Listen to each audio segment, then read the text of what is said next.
Hello বন্ধুরা, কেমন আছো? চললাম আন্দামান ট্রিপে। গাড়ির অপেক্ষা চলছে, উবের বুকিং হয়েছে। এখনো রাত, ভোর হয়েছে, সবে হবে হবে করছে। গাড়ি আসছে, তাই জন্য লাগেজগুলো নামানো হয়ে গেছে। গাড়িতে উঠে আমরা চললাম এয়ারপোর্টের দিকে। আমাদের ফ্লাইট 5:45-এ, তাই আমরা 4:30 বাড়ি থেকে বেরিয়ে গেছি। যথারীতি টাইম মতন আমরা চলে এলাম আমাদের গন্তব্যস্থল এয়ারপোর্টে। চলে আসার পর আমরা লাগেজ নামিয়ে তারপরে আমরা ঢুকে যাব এয়ারপোর্টে। আমরা যাচ্ছি একসাথে 4টে ফ্যামিলি। আমি আমার যা, আমরা 6 জন, এবং সঙ্গে আছে আরও 2 দাদা আর 2 বান্ধবী। সবাই এয়ারপোর্টে ঢুকে গেছি। এবার চেকিংয়ের দিকে যাচ্ছি, লাগেজ চেকিং করাবো। তারপরে বোর্ডিং তো বাইরে থেকে এখন হয়ে যায়, সেটাও হয়ে গেছে।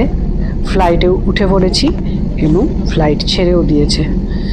দেখো বাইরেটা দেখতে খুব ভালো লাগছে, কারণ এখনো পর্যন্ত দিন হয়নি, দিন হবে হবে করছে। এত সুন্দর একটা আগুন কালারের আকাশ দেখা যাচ্ছে প্লেন থেকে, আমি একটু ছবিটা না তুলে পারলাম না। এই করতে করতে সকালের আলো ফুটে গেল এবং আমরা এগিয়ে চললাম প্লেনে বসে। মনোরম দৃশ্য জানলা দিয়ে দেখতে দেখতে।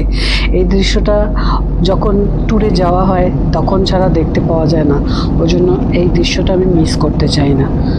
এবং আমার সাথে আমি তোমাদেরকেও একটু দেখাচ্ছি, আর যারা আমার সাথে ছিল তারা তো দেখেইছে। যদি আমার ভিডিওটা বোর না করে তোমাদেরকে, তাহলে আমি চাইবো ফেসবুক থেকে দেখলে একটা লাইক আর ফলো করো, আর ইউটিউব থেকে দেখলে একটা সাবস্ক্রাইব আর লাইকটা তো বানতাই হ্যায়। চলে এসেছি যথারীতি আমরা পোর্ট ব্লেয়ারে। আমাদের 2 ঘন্টা সময় লাগলো পোর্ট ব্লেয়ারে পৌঁছাতে। এখন পোর্ট ব্লেয়ারের টাইম প্রায় 8টা। পোর্ট ব্লেয়ারে এসে দেখলাম যে এখানে একটু বৃষ্টি হয়ে গেছে। আমাদের কলকাতায় কিন্তু তখন কোনো বৃষ্টি ছিল না যখন আমরা প্লেনে উঠেছি। তারপর পোর্ট ব্লেয়ারে এসে আমরা যে যার মতন প্লেন থেকে বেরিয়ে এগিয়ে আসছি। চারধারটা দেখতে দেখতে আসছি, ভালোই লাগছে, নতুন জায়গা। ছোট থেকে আন্দামান যাব ভাবতাম। মাঝে 2 বার আমার আন্দামান মিসও হয়েছে। একবার করোনা পড়েছে, কোভিড, ঠিক আগের দিনকে আন্দামান ক্যান্সেল হয়ে গেল। আর একবার হচ্ছে ফ্লাইট ক্যান্সেল হয়ে গেল। 2 বার ক্যান্সেল হওয়ার পর 3য়বারে সুযোগ হলো আন্দামান যাওয়ার। লাগেজ নিয়ে আমরা খুব ইন্টারেস্টের সাথে এগিয়ে চলেছি। বেরোলে আমাদের গাড়ি পিক আপ করতে আসবে এবং আমরা ফার্স্ট পোর্ট ব্লেয়ার হোটেলে যাব। এখানে থাকবো 2 দিন। তোমাদের সাথে সেটাও শেয়ার করব। বীর সাভারকার ইন্টারন্যাশনাল এয়ারপোর্ট, এটা হচ্ছে পোর্ট ব্লেয়ারের এয়ারপোর্ট। খুব বড় এয়ারপোর্ট নয় এবং বিকালবেলাও খুব বেশি ফ্লাইট ওঠে না। যা ফ্লাইট আসে সকাল সকালই আসে। 5:30টায় এদের লাস্ট ফ্লাইট ওড়ে, তারপর ফ্লাইট আর থাকে না বেশিরভাগ দিনই। খুব রেয়ার, যদি আমরা এখানে ছিলাম 4 দিন, তো তার মধ্যে একদিনই রাত্রিবেলা একটা ফ্লাইট দেখতে পেয়েছি। এছাড়া আর কোনোদিনও ফ্লাইটের কোনো আওয়াজ পাইনি। হয়তো সেটা কোনো স্পেশাল ফ্লাইট হবে। যাই হোক, আমরা সমস্ত লাগেজ নিয়ে বেরিয়ে পড়েছি এয়ারপোর্ট থেকে এবং আমাদের গাড়ি আসবে সেই জন্য সবাই দেখতে দেখতে চারধার এয়ারপোর্টে দেখতে দেখতে এগোচ্ছি। আর গাড়ি আসবে সেই জন্য অপেক্ষা করতে হবে, তো ধীরে সুস্থেই আমরা এগোচ্ছিলাম। যথারীতি টাইম মতন আমাদের গাড়িটাও এসে যায় এবং আমরা গাড়িতে উঠেও যাই। সঙ্গে একটু ভিডিওগ্রাফি করতে চাইনি। এই যে পতাকাটা আমাদের দেখা যাচ্ছে, এত সুন্দর লাগছিল দেখতে, তাই জন্য ওটাকেও আমি একটু ক্যামেরা বন্দি করলাম এবং গাড়িতে উঠে পড়লাম আমাদের হোটেলে যাবার জন্য। আপনারা সবাই সিট পেয়েছেন তো? সবাই একটু নিজের মুখটা ক্যামেরায় দেখালো। হোটেলে এসে পৌঁছে গেছি। ফার্স্ট হোটেল সিপোর্ট, এই হোটেলের নাম ছিল সিপোর্ট। হোটেলটা দেখো, ভালো হোটেল, খারাপ হোটেল ছিল না, ভালোই ছিল। তবে একদম ফার্স্ট ক্লাস বলা যাবে না, মোটামুটি ছিল। এই হোটেলে নেমে সবাই মিলে ওরা লাগেজ নিয়ে যাচ্ছে, যারা হোটেলের বয় আছে, আর আমরা নিজেরা নিজের মতন ছোটোখাটো লাগেজগুলো হাতে নিয়ে এগিয়ে আসলাম। ঢুকবার মুখেই দেখতে পেলাম কতগুলো শঙ্খ রাখা। তা আন্দামান শঙ্খ থাকতেই পারে, একটু পিকচার ভিডিও করে নিলাম। তারপরে রুম কি দেওয়ার পর রুমে পৌঁছে গেলাম। আমাদেরকে বলে দিল কিছুক্ষণের মধ্যে আমরা আবার বেরোবো, তাই ফ্রেশ হয়ে নিতে। সেই কারণে আমরা রুমে ঢুকে, রুমটা দেখো খুব খারাপ নয়, মোটামুটি একটা ভালো বেড আছে, একটা টিভি আছে, কোনোদিনও চালিয়ে দেখিনি। এবং আমাদের টাইম দিয়েছিল 1 ঘন্টা ফ্রেশ হতে, তারপরে আমাদের নিয়ে বেরিয়ে যাবে সেলুলার জেল দেখাতে। এবং আমরা সেই রকমই একদম পাঞ্চুয়াল, আমরা যে 4টে ফ্যামিলি ছিলাম কেউ লেট করেনি। আমার ছেলেও এবারে লেট করেনি, যে প্রত্যেকবারে একটু লেট করে আমায় লেট করিয়ে দেয়, নিজে ফার্স্ট হয়ে যায়। তো এবারে সবাই ঠিক ভালোভাবে পাঞ্চুয়ালিটি মেনটেন করেছে। আমাদের নামিয়ে দিল, এখান থেকে কিছুটা হেঁটে সেলুলার জেলের সামনে যেতে হবে। পৌঁছে গেছি সেলুলার জেল। দূর থেকে যখন দেখতে পেলাম সেলুলার জেলটা, এত ভালো লাগছিল বলার মতো না, সেটা ভাষায় বয়ান করা যায় না। ছোট কাল থেকে সেলুলার জেলের নাম শুনেছি, সেলুলার জেলে কয়েদিরা পালাতে পারতো না, সমুদ্রে বেষ্টিত জেলটা, এরকম অনেক কিছু অনেক রকম শুনেছি। নিজে চোখে দেখার সুযোগ 2বার হারিয়ে 3য়বারে এই সুযোগটা এলো এবং আমরা জেলটা দেখতে পেলাম। জেলে ঢোকার জন্য একটা টিকিটের ব্যবস্থা আছে, সেই টিকিটটা কাটতে হবে। সেটা কাটতে আমার হাজবেন্ড এবং আরেক দাদা, তারা গেছিল, টিকিট নিয়ে এসে গেছে। জেলে ঢোকার টিকিট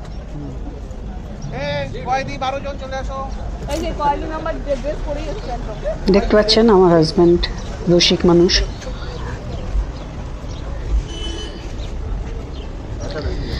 আমরা সবাই মিলে জেলের ভেতরে ঢুকে গেলাম। এখন আর এটা জেল নয়, এটা মিউজিয়াম বললেই চলে। মিউজিয়ামের মতন জেলের কোঠরিগুলো সব কিছুই সাজিয়ে রেখেছে, সেইগুলোই দেখতে গেলাম। ফার্স্টে যেখান দিয়ে উঠলাম, সেইখান দিয়ে উঠে গিয়ে একটা সমস্ত যারা জেলে ছিল, যাদের ফাঁসি হয়েছে, যারা অনেক দিন যাবজ্জীবন কারাদণ্ড করেছে, সেই তাদের ছবিগুলো এখানে আছে, তাদের সম্পর্কে লেখা আছে। এরকম টিউজিয়ামে গেলে পাওয়াই যায়। এটা এক ধরনের মিউজিয়াম তৈরি করে রেখেছে সেলুলার জেলে। এই যে তাদের ছবিগুলো, এগুলো দেখলাম, দেখে একটু ফটো করলাম, কিন্তু পড়ার কোনো ধৈর্য কাউরি ছিল না। এখন জেলের ভেতরকার পরিবেশটা তোমাদের সাথে একটু শেয়ার করি। দেখো জেলের ভেতরের পরিবেশ এখন কত সুন্দর।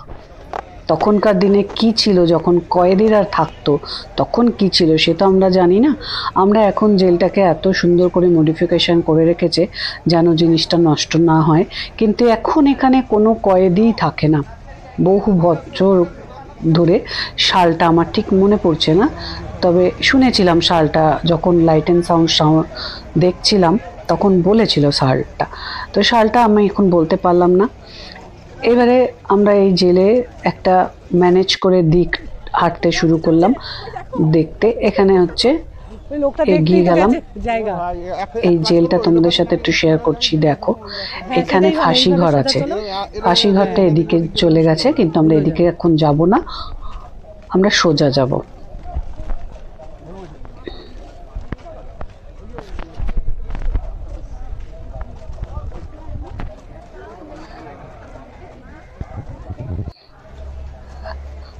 এই যে আমাদের সঙ্গে আছে মেজদা যাচ্ছে, আমার বাকি 2জন চলছে, সবাই আছে এখানে। আমরা যে আমাদের 12 জনের গ্রুপ, আমরা সবাই আছি এখানে। এবং এখানে যা যা দেখার মতন আছে, এই একটা ঘর ছিল, প্রচণ্ড গরম, বাপরে বাপ, সেই জন্য খুব বেশিক্ষণ দেখতে পারিনি, টুকটুক করে কোনো রকমের চাদরটা ঘুরেই বেরিয়ে পড়েছি, যেহেতু টিনের ঘর, খুব গরম। এবারে জেলের ভেতরে ঢুকবো তোমরা দেখতে জেলটা কেমন ছিল আগেকার। এখন দেখেই বুঝতে পারছো জেলটাকে পুরো সারানো হয়েছে, আগে সেই জেল নেই। আমাদের প্রিয়তোষদা জেলে ঢোকার চেষ্টা করছে কিন্তু তালা খুলতে পারছে না। মানে প্রিয়তোষদাকে জেল কোনো দোষ করেনি তো, জেলে ঢুকতে দেওয়া হবে না। সেটাই লক করা আছে খুলবে না, একটা গুলটু করা আছে যেটা খোলে না। এবার জেলে কি করে দরজাটা খোলা যায় সেটা চেষ্টা করছে, কিন্তু এখানে বলি যে সব দরজা কিন্তু খোলা যাচ্ছে না। কিছু দরজা এরা ঠিকঠাক করে রেখেইছে খুলে, যে মানুষ ফটোগ্রাফি করবে, কারণ এখান থেকে একটা ভালো রকমের ইনকাম আসছে এবং সবাই যেন এটা মজা পায় এসে, সেই কারণে কয়েকটা ফাঁকা ছিল যেখানে ঢুকে ছবি তোলা যাচ্ছে। আর এই যে হলো, এটা হচ্ছে জেলের যেটা মডেল বলে, মডেলটা তৈরি করা আছে। এই যে এতগুলো উইংস, 7খানা উইংস, মাঝখানে দেখতে পাচ্ছ ওটা হচ্ছে ওয়াচ টাওয়ার। আমরা ওখানে যাচ্ছি, গেলে তোমাদেরকে সেটাও শেয়ার করব। আর আস্তে আস্তে টুকটুক করে সবাই মিলে চারধারটা জেলের ঘুরতে আরম্ভ করলাম, দেখতে আরম্ভ করলাম কি আছে। সবাই মিলে এক জায়গা না হলে আবার হারিয়ে যাওয়ার ভয়, সেই কারণে একটু ওয়েট করছি যে সবাই যেন এক জায়গা হয়। এখানে জেলের কয়েদিদের হাত বেঁধে হাজা দেওয়া হতো, মারা হতো, সেরকম। একসাথে যাই। 3টে ফ্লোরই একই রকম স্ট্রাকচারে তৈরি, সেই কারণে একটা দেখলেই কমপ্লিট হয়ে যায়, কিন্তু একটা দেখে তো মন পোষায় না। 3টে ফ্লোরই কষ্ট করে উঠেছি আমরা সবাই। এই যে দেখো খোলা খোলা দরজা, এই যে ভেতরে ঢুকে সবাই ছবি তুলছে। দেখো এর ছবি তোলা হয়ে গেল, বেরিয়ে আসলো। আমরাও তুলেছি, একটু তোমাদের সাথে শেয়ার করব সেটা। ভিডিও শেষে 2-4টে ছবি তোমাদের সাথে শেয়ার করে দেখিয়ে দেবো জেলের ভেতরে ছবি। দেখেছো জেলটা পুরো এক ধাঁচে তৈরি। এবারে আমরা যাচ্ছি ওপরে, যেখান থেকে ওই যে একটা মডেল দেখালাম জেলের, যেটা মডেল তৈরি করা আছে। এখন কিন্তু এই জেলের ওই মডেলের 7টা যে উইংস, 7টার মধ্যে মাত্র 3টে বেঁচে আছে। বাকি উইংসগুলো সুনামিতে একদম পুরো চলে গেছে, ধ্বংসাবশেষ ওর পড়ে আছে। আর এই 3টে উইংসই দেখতে পাওয়া যাচ্ছে উপরে উঠলে।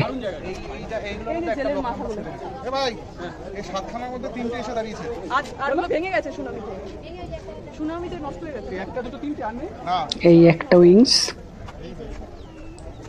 এই আর একটা উইংস দেখা যাচ্ছে, আর ওই আর একটা উইংস দেখলে। আর ওই যে মাঝখানে একটা ওয়াচ টাওয়ার বললাম, এই সেই ওয়াচ টাওয়ার। এই ওয়াচ টাওয়ারে দাঁড়িয়ে পুলিশরা চারধারটা খেয়াল রাখতো আগেকার দিনে, এটাই শুনেছি আর কি।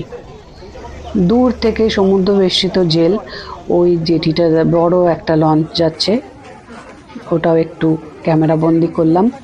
এবং ভেতরে এত গরম ছিল, ওপরে উঠে যেন আমাদের সবার প্রাণটা ফিরে পেলাম। একটু হাওয়া বাতাস আছে ওপরটায়, আর ওপরের মনোরম দৃশ্য এবং মনোরম পরিবেশ এবং মনোরম ওয়েদারও বলা যায়, যেটা ভেতরে একদমই ছিল না, ঘাম হতে শুরু করে দিয়েছিল। এখন আমাদের কলকাতায় শীত, আর আমরা ঘুরতে গেছি আন্দামান, গিয়ে গরম পেয়েছি, একটুও শীত নেই, গরম ওয়েদার। তবে হ্যাঁ, খুব বেশি ঘাম হচ্ছে না, হালকা ওয়েদার আছে, ভালো লাগছে ঘুরতে, খুব ভালো লেগেছে। এরপরে এর থেকে আরও একটা উঁচুতে একটা ওয়াচ টাওয়ারের পজিশন আছে, সেইটাতে উঠলাম এবং সেখান থেকে নেমেও যাচ্ছি। ছেলে বলল আমার একটা ছবি তোলো, আবার ও আমার নিজের একটা ছবি তুললো। তারপরে নেমে এসে দেখলাম একজন অনেক কিছু বলছে জেল সম্বন্ধে, কয়েদিদের সম্বন্ধে।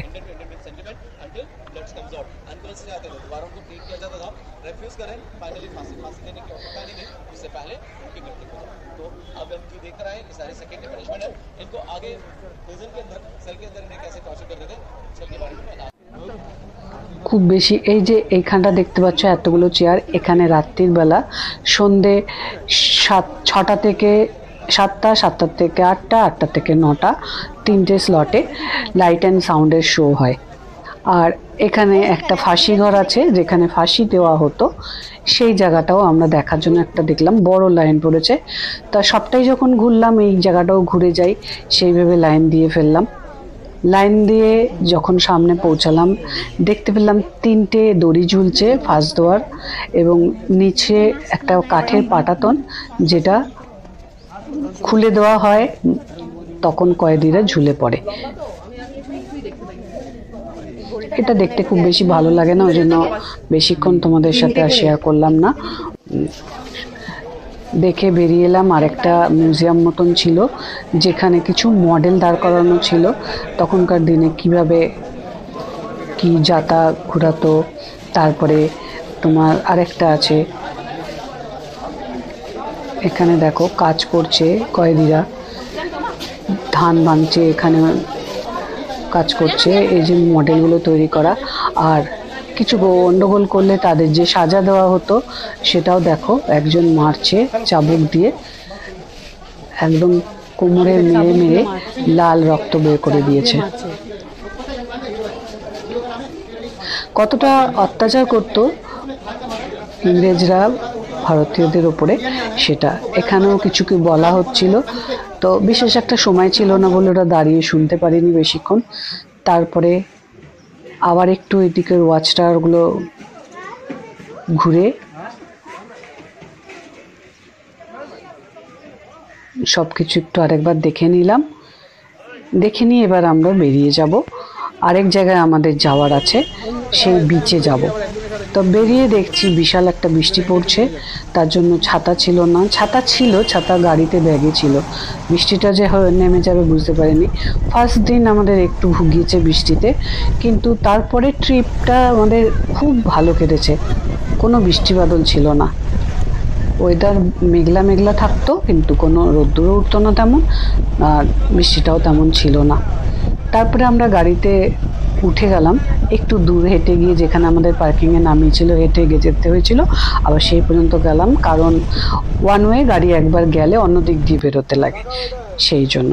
তা মাঝে একটা স্পট পড়লো সমুদ্রে, যেখানে একটু ছবি তোলার পক্ষে খুব ভালো জায়গা। তো সেই জন্য ড্রাইভার বলল, আপনারা কি ফটোগ্রাফি করতে চান, তাহলে আপনারা নেমে একটু ফটো তুলে আসতে পারেন। কিন্তু বৃষ্টি হচ্ছিল বলে কাউর ইন্টারেস্ট ছিল না। তাও ভাবলাম এই জায়গাটায় তো আবার সেকেন্ডবার আসা হবে কি না, তাই জন্য একটুখানি নেমে কটা ছবি তুলে নিলাম। তারপর আবার উঠে চলতে লাগলাম, একটা বিচে নিয়ে যাচ্ছে আমাদেরকে। তোমাদের সাথে সেই বিচটাও শেয়ার করছি, চলো। আমার ভিডিওটা যদি দেখতে ভালো লাগে একটু আমাকে ফলো করো প্লিজ। আস্তে আস্তে আমরা পৌঁছে গেছি যে বিচে আমাদের আসার কথা। এই বিচটা বেশ ভালো। রিয়া, বিচটার নাম বল ভালো করে। Corbyn beach. কি করবিন কোভ? Cove beach.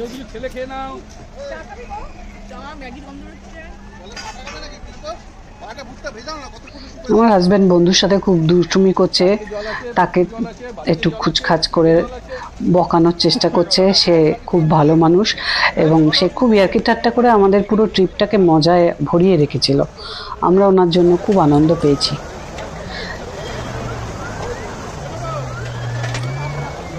যেহেতু প্রথম দিন ছিল, আমরা কোনো রাইডসই ওখানে করিনি, ইন্টারেস্টই ছিল না তখন।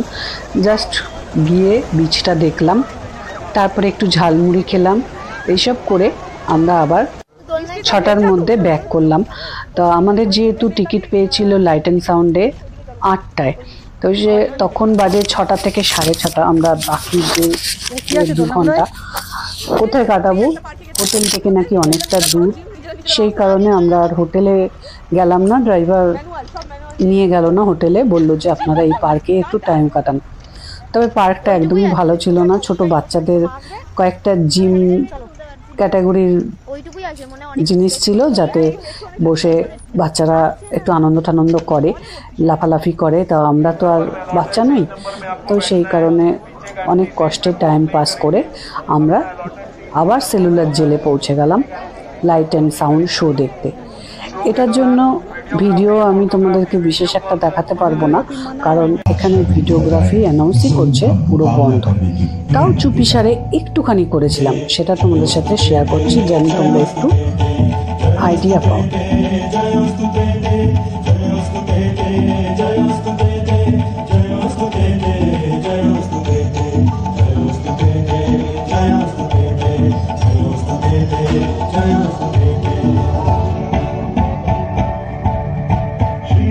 Mangala